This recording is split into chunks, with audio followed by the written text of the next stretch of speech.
demander à Cécile le secrétariat de la séance. Ouais. Ok. Est-ce qu'il y a des oppositions, des abstentions? Voilà. Donc on te confie le secrétariat. Les pouvoirs. Donc Agnès Lacour donne pouvoir à Raphaël Buard, Catherine Guillot, Cécile Bail, Fanny Vallat à Virginie. Fanny qui risque d'arriver en retard, mais elle va nous rejoindre.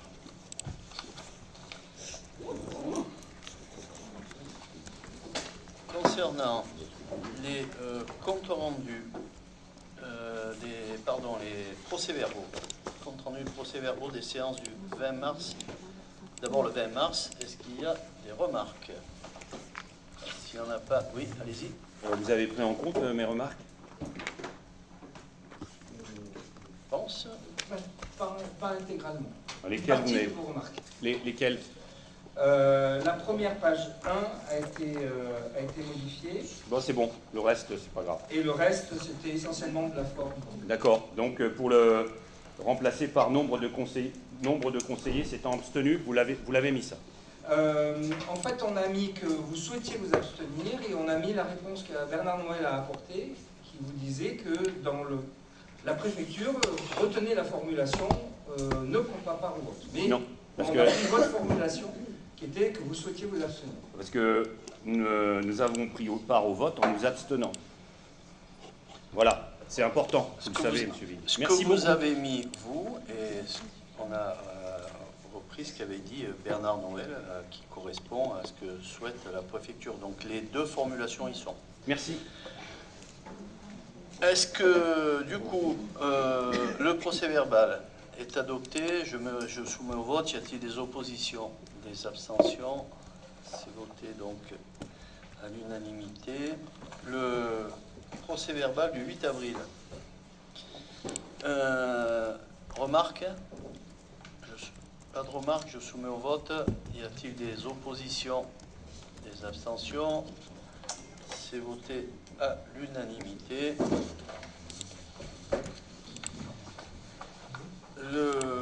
Les décisions, compte rendu des décisions qui ont été prises depuis la dernière séance du conseil municipal.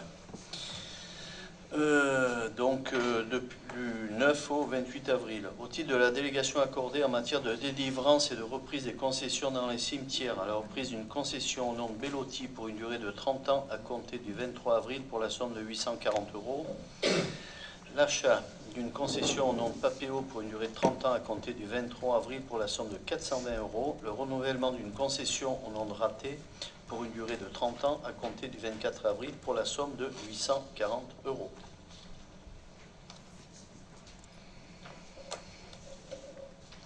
Donc, concernant l'ordre du jour du Conseil,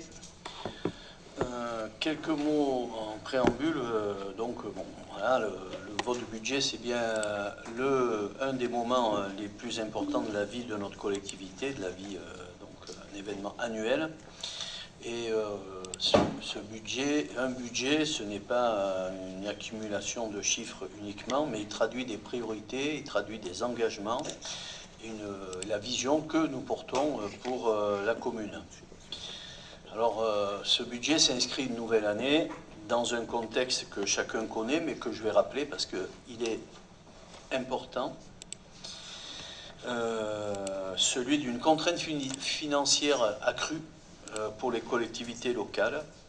Les dotations diminuent, nos dotations diminuent d'année en année, et nos marges de manœuvre se réduisent de plus en plus.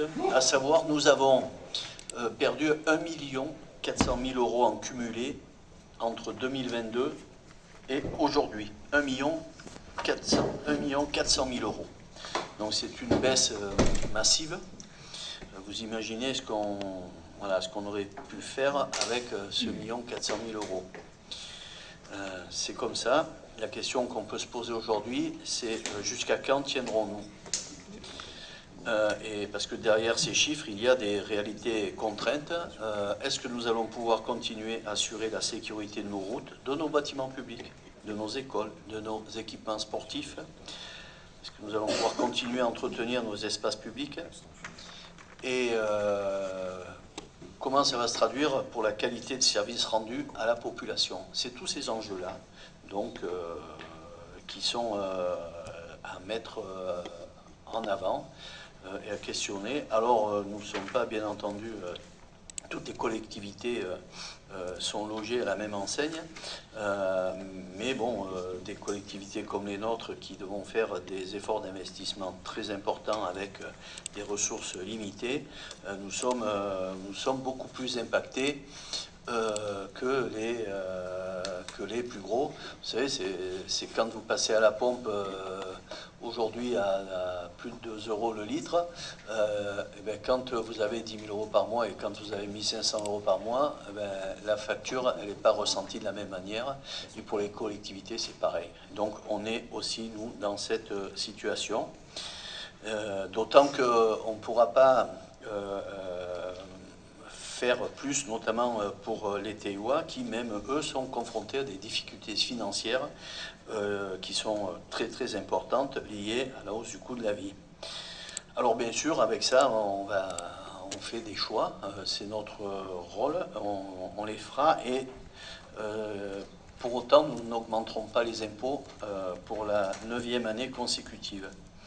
Et c'est un engagement qu'on avait pris et que nous maintiendrons. C'est aussi, on va le voir dans ce budget, quand même un niveau d'investissement élevé, puisque nous investissons à peu près 3 fois plus que la moyenne de la strate, c'est-à-dire des communes de 9 000 habitants en moyenne, investissent à peu près 1 million, 1,5 million d'euros par an. Et là, vous allez voir qu'en une nouvelle année, on va être au-delà des 4 millions, 4,5 millions d'euros. On rentrera dans le détail. Donc, bien entendu, au cours de ce budget, mais c'est comme ça aussi qu'on prépare l'avenir, qu'on assure un avenir à notre commune. Alors, dans ces investissements, il y aura à la fois du quotidien et des projets structurants pour notre ville, la place Jean Massé, l'église, et puis des projets qui sont importants, même s'ils sont plus modestes, les travaux du chemin de Fontenouille, de la rue Jean Vernet, du pont romain. On termine l'éclairage des stades, et puis on va maintenir aussi un effort constant en matière de propreté de la ville. C'est autant d'actions concrètes qui améliorent le cadre de vie. Et puis je tiens à dire que même si on a de fortes baisses de dotation de fonctionnement, on peut remercier l'État local, c'est-à-dire la préfecture de l'Ardèche, qui nous aide depuis, sans faillir depuis le séisme, et qui sont notre principal contributeur donc, à tous nos investissements. Et nous allons faire le choix, vous le verrez aussi, de continuer à soutenir nos associations sans baisser l'aide que nous leur apportons, parce qu'elles jouent un rôle essentiel dans l'animation, la cohésion et le dynamisme de notre commune. Et une ville ne se résume pas uniquement à ses équipements, c'est pour ça que nous poursuivrons notre engagement pour l'animation de la vie locale. Un exemple, nous allons cette année redynamiser le marché du vendredi soir à partir de la fin du mois de mai, qui était un marché que nous avons soutenu sous perfusion pendant les 2 dernières années. Et nous avons donc il y a un groupe d'élus qui travaille avec Capletais, avec les commerçants et artisans locaux, pour faire en sorte d'élargir l'offre du vendredi soir avec de l'artisanat d'art, avec des créateurs, avec des associations qui vont s'investir sur ce marché pour créer des animations. Et puis avec le 3e vendredi du mois, avec une grosse animation, mais on rentrera dans les détails dans les jours qui viennent. Et puis, une ville, c'est pas que ce que nous allons voter. Je crois qu'on peut être très fiers des belles réussites sportives qui font rayonner notre ville au-delà de ses frontières, hein, puisque le handball féminin qui monte en fédéral 2, national 2, pardon, fédéral, national, voilà. Donc c'est le rugby qui monte en fédéral 3. Donc deux clubs qui remontent en niveau national supérieur. Donc ça montre quand même donc, la qualité des joueuses. Donc je salue qui est capitaine honoraire, on va dire, qui est la chef de file de l'équipe. On peut saluer aussi, bien sûr, les performances de Raphaël Astier, qui devient champion de France, qui a gagné un championnat de France de rallye. Un autre succès, c'est le succès de la randonnée du Pigeonnier ce week-end. 400 participants. Ou encore des résultats de, par exemple, Sam El Oud Mus en lutte, qui obtient un podium et qui va intégrer l'équipe de France. Donc vous voyez que ce sont autant de belles réussites qui témoignent de l'énergie et du dynamisme des associations théoises, et on en est tous très fiers.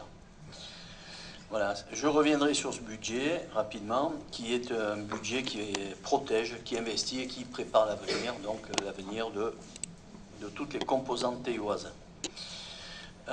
J'en profite pour remercier chaleureusement Christophe Vigne, Sandrine Coste, ainsi que l'ensemble des services pour l'important travail de préparation de ce budget. Ça n'a pas été simple, c'était une période électorale, donc c'est une charge de travail qui est particulièrement intense, dans un contexte budgétaire qui est très exigeant, et avec des sollicitations nombreuses. Donc voilà, leur rigueur, leur sens du service public sont essentiels pour nous permettre de construire un budget sincère, solide, et où les habitants du Teil vont se retrouver. Je remercie, j'en profite aussi, remercier Lauriane qui est à la manœuvre entre à la fois les élus et les services et qui ne ménage pas sa peine. Et enfin, merci à Virginie qui s'est attelée à cette tâche en quelques jours. Mais on l'a vu pour le DOB, commencer à maîtriser son sujet, et on sait que ça va être de même facture, donc merci. Une dernière information concernant une information importante concernant l'Église. Bon, voilà, vous êtes rendu compte, sauf à ne pas passer dans le Teil, que les travaux sont à l'arrêt depuis 3 semaines. Une explication. Nous avons contractualisé avec un groupement d'entreprises, groupement d'entreprises qui réunit des bureaux d'études, architectes, tout un tas de mandataires. Et il se trouve que dans ce groupement d'entreprises, un des membres, le bureau d'études structure, fait défaut. Et depuis la signature du marché, ce bureau d'études a été racheté. Et les repreneurs sont aujourd'hui dans l'incapacité, apparemment, de poursuivre la mission qui leur incombe, puisqu'ils n'ont plus les compétences en interne. Donc, par l'intermédiaire du SDEA, qui est notre maître d'ouvrage délégué, nous avons mis en demeure le groupement de faire face à ses obligations afin de reprendre le chantier dans les meilleurs délais.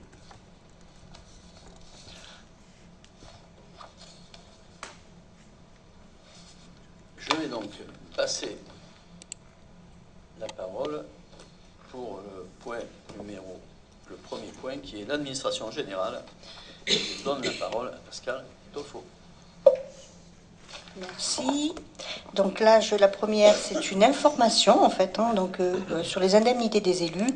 Avant chaque conseil, avant chaque budget, on fait l'information sur les indemnités perçues sur l'année précédente. Donc là, c'est les indemnités perçues des élus sur l'année 2025. Je ne pense pas que ça s'affiche. Non, donc je vais vous la dire. Donc sur les indemnités brutes annuelles perçues au titre du mandat de conseiller municipal, on avait Cécile Baye en tant qu'adjointe était à 9 456 € annuels bruts, Chabot-Jacques en tant que délégué à 3 000,84 € bruts, Chezeau-Aurélien 9 456 euros bruts, Curtius Patricia 9 456 euros bruts, Richard Dercy 3 000,84 € bruts, Fort Pinot adjoint 9 456 euros bruts, Garo Sonia délégué 3 000,84 € bruts, Gérard Griffe 3 000,84 € bruts, Guillaume Catherine en délégué aussi 3 000,84 € bruts, Jouve Michel 9 456 euros bruts en tant qu'adjoint, Mazelé Noël, 3 000,84 € bruts. Mazera Alain, 9 456 euros bruts en tant qu'adjoint. Noël Bernard, 9 456 euros bruts en tant qu'adjoint. Péveré Olivier, en tant que maire, à 27 142,92 € bruts en tant que maire du Teil. Il avait aussi une indemnité brute au titre annuel du département à hauteur de 27 129,48 € et une indemnité aussi en tant que VP à la communauté de communes Ardèche-Rhône-Coiron à hauteur de 11 774,16 € bruts. J'ai oublié pour Bernard Noël aussi la délégation, pareil, en tant que VP conseil communautaire à 15 167,88 € bruts. Nadia Seguini en tant que déléguée à 3 000,84 € bruts et moi-même, Pascal Dolfo, donc en tant que première adjointe au titre de conseiller municipal, donc adjointe à 13 659,36 € bruts annuels. J'avais aussi une indemnité de VP au conseil communautaire à hauteur de 11 774,16 € bruts et j'étais vice-présidente au centre de gestion de la fonction publique territoriale à hauteur de 7 709,64 € bruts. Voilà, donc il n'y a pas de vote, c'est juste une information que vous aurez chaque année avant le budget. Oui. Oui. Bonsoir, je crois que ça marche pas là. Ok. D'accord pour la 2025, mais normalement c'est la 2026 qu'on doit avoir. Non, on ne les a pas touchés. D'accord. Ok, bon, on les aura la prochaine fois. Voilà, c'est toujours un an avant. D'accord, merci. Donc voilà, il n'y a pas de vote. Bien, mais Pascal, concernant le rapport annuel sur l'égalité entre les femmes et les hommes. Voilà. Donc rapport, voilà, donc là c'est alors le rapport annuel, je pense que vous l'avez tous eu, mais je vais quand même en dire un mot, je vais essayer d'être brève, mais quand même en dire un mot. Alors pourquoi ce rapport déjà, c'est obligatoire pour les communes de plus de 20 000 habitants, sachant qu'au Teil, vous savez, suite au séisme et avec le PPA, le projet partenarial d'aménagement, on est considéré comme une ville de 40 000 habitants. On le revoit après la construction, tous les chantiers qui se mènent, c'est suite au séisme. Donc ce rapport s'appuie sur des données INSEE, sur le centre de gestion sur la fonction publique et sur des associations de la commune. Je vais vous faire vite fait un point en premier sur les services de la collectivité, tout ce qui concerne les ressources humaines. Je vais vous faire un point sur des données statistiques un peu de la ville et sur les politiques publiques qui sont mises en place par la collectivité. Alors, qu'est-ce qu'on peut dire sur l'égalité professionnelle entre les hommes et les femmes au sein du service collectif de la collectivité? Donc sur les orientations, quand on a adopté les lignes directrices de gestion en 2021, on a approuvé la stratégie pluriannuelle en direction de l'égalité professionnelle sur la période 2021-2026, portant sur 4 axes. Sensibiliser et informer à l'égalité professionnelle, prendre en compte l'égalité professionnelle dans la gestion des ressources humaines, concilier temps personnel et temps professionnel et protéger les agents. Une chargée de mission a été identifiée sur la collectivité pour prendre en compte ces enjeux et faire un peu un état des lieux et le plan d'action de 2026. Sur le premier état des lieux issu du rapport social, ce qu'on appelle le RSU, qui est fourni par le centre de gestion de 2024. Qu'est-ce qu'on peut dire ? Qui sera étoffé donc, dans le cadre de la mission qui a été lancée par l'agent qu'on a mobilisé. Donc on avait en 2024, c'est des données 2024, 142 agents. Le taux de féminisation des emplois est de 56%. La répartition des temps partiels est très inégale, répartie parmi les agents fonctionnaires. Seulement 2% des hommes sont en temps partiel contre 24% des femmes, même si majoritairement il s'agit des temps partiels choisis. La moyenne d'âge des agentes est plus élevée. Le télétravail est réparti également entre hommes et femmes. Sur la formation professionnelle, 62% des agents formés sont des femmes, à peu près 87 agents, soit 54 femmes. L'écart de rémunération en valeur absolue entre hommes et femmes est faible. La catégorie A est plus importante, je pense, l'écart. Catégorie B, on bénéficie du personnel féminin et moins d'écart sur la catégorie C.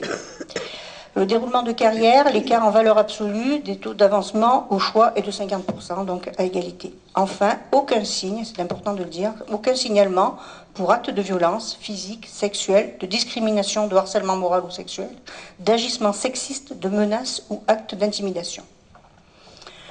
Sur les données statistiques de la ville du Teil, qui sort de l'INSEE, donc en 2022, on avait une population totale de 8 812 habitants, 48,88% étaient des hommes, 51,12% des femmes. Quelques chiffres femmes et hommes dans la population.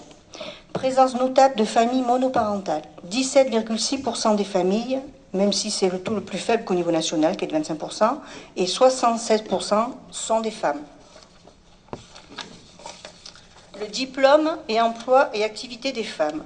Niveau de qualification globalement comparable. Un élément concernant l'enseignement supérieur. 24,7% des femmes sont diplômées du supérieur contre 19,3% des hommes. Sur le marché du travail, des écarts persistent. Taux d'activité des femmes, 69,5% contre 75,9% des hommes. L'emploi à temps partiel des femmes, un indicateur révélateur. 27,7% des femmes travaillent à temps partiel contre 6,8% des hommes. Revenus et pauvreté. Des inégalités salariales persistent. L'écart de salaire net mensuel moyen est de 9,6% en défaveur des femmes, toutes catégories socio-professionnelles confondues. Après, derrière ça, sur les politiques publiques de la ville du Teil en faveur de l'égalité entre femmes et les hommes. Des initiatives et quelques exemples. Sur la petite enfance et famille, la sensibilisation dès le plus jeune âge, exemple avec l'Atelier des Merveilles qui avait créé une malle support adaptée et présentée et animée par l'association Mediacom. Un groupe de parole sur la parentalité, lieu d'écoute du CCS et Mediacom permet de sensibiliser les enfants à des représentations plus égalitaires. Au niveau de l'éducation, l'égalité filles et garçons au cœur des enseignements.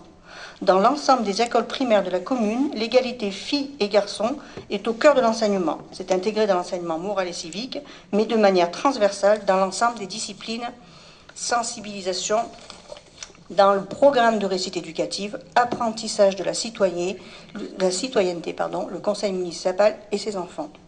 Dans le sport, c'est un levier important de promotion de l'égalité. Les clubs sportifs financés par le Fonds sportif municipal, 40% des licenciés féminins, mais une pratique sportive encore genrée. Des initiatives intéressantes. Une équipe féminine au rugby, avec des équipements qui participent à cette évolution. Exemple, des vestiaires de Saint-Étienne-Plan, avec des douches féminines. Rappelons un club de hand essentiellement féminin aussi, Olivier en a parlé. Dans le cadre de la politique de la ville, de nombreuses actions pour favoriser l'accès des femmes et des jeunes filles aux activités d'autonomie. Dans la culture, la politique culturelle locale intègre des actions de sensibilisation à l'égalité. Exemple, sensibilisation et valorisation des droits des femmes le 8 mars, avec la Journée internationale du droit des femmes, des clics et des claques, nombreux stands de jeux et d'informations ont animé. La promotion de la mixité artistique portée par l'association Présence Photo. Sur l'emploi et l'insertion, l'égalité professionnelle et insertion, un enjeu majeur. Un engagement fort, le projet Territoire Zéro Chômeur. 69% des personnes inscrites volontaires sont des femmes. 56% des salariés sont des femmes. Des actions ciblées pour lever les freins à l'emploi. La politique de santé menée par la commune intègre une approche globale de besoins des habitants avec une attention particulière portée à la santé des femmes. C'est ainsi qu'un projet structurant verra le jour bientôt, on l'espère, sur notre collectivité. Plusieurs structures complémentaires sur le territoire permettent d'assurer un accès aux soins et à la prévention. Le centre de santé sexuelle porté par le département, premier accueil diagnostic avec la PMI. La protection matérielle infantile du département. La médiatrice santé portée par le CCAS. Le soutien à la santé mentale, lieu d'écoute porté par la mairie. L'initiative associative, activité autour du bien-être portée par l'association Les Célines Univers vers l'essentiel. Lutte contre les violences et faites aux femmes. De l'accueil à l'accompagnement dans la durée, un service structuré et accessible. Des permanences d'aide aux victimes assurées par l'association France Service, un centre d'information sur le droit des femmes et des familles porté par le CDFF, accueil d'urgence porté par le CCAS, 2 logements temporaires dédiés aux femmes victimes de violences, renforçant la solution d'hébergement d'urgence. Un intervenant social en gendarmerie accueille, écoute des victimes et oriente. Une évaluation est suivie dans le cadre du CLSPD, le contrat local de sécurité et de prévention de la délinquance. En conclusion, je suis allée un peu vite, mais en conclusion, l'analyse de la situation de la commune met en évidence des inégalités persistantes entre femmes et hommes. Toutefois, une mobilisation forte des acteurs locaux dans les domaines variés tels que l'éducation, la jeunesse, le sport, la santé ou encore l'insertion professionnelle. Une attention particulière est portée aux publics les plus vulnérables, notamment les femmes en situation de précarité ou victimes de violences. Voilà, j'ai essayé de résumer le document que vous avez tous pu lire. Je ne sais pas s'il y a des questions. Sinon, Allez-y. oui. J'ai une question. Ah oui, Pardon. pardon. Désolée. Je sais pas comment on fait. Allô. Oui, on a accès aux présentations que vous nous présentez, enfin le PDF là que vous nous. Enfin, on pourrait l'avoir avant, ça. Oui, non, mais ou même après, enfin, parce que enfin, c'est sympa d'avoir les infos. Après, oui. Ok, merci. Il sera à disposition sans problème. Donc, pardon. Je ne sais pas s'il y a d'autres questions. S'il n'y a pas d'autres questions, donc je vais vous demander d'approuver le rapport sur la situation en matière d'égalité entre les femmes et les hommes sur le territoire. Est-ce qu'il y a des oppositions, des abstentions? Votez à l'unanimité, je vous en remercie.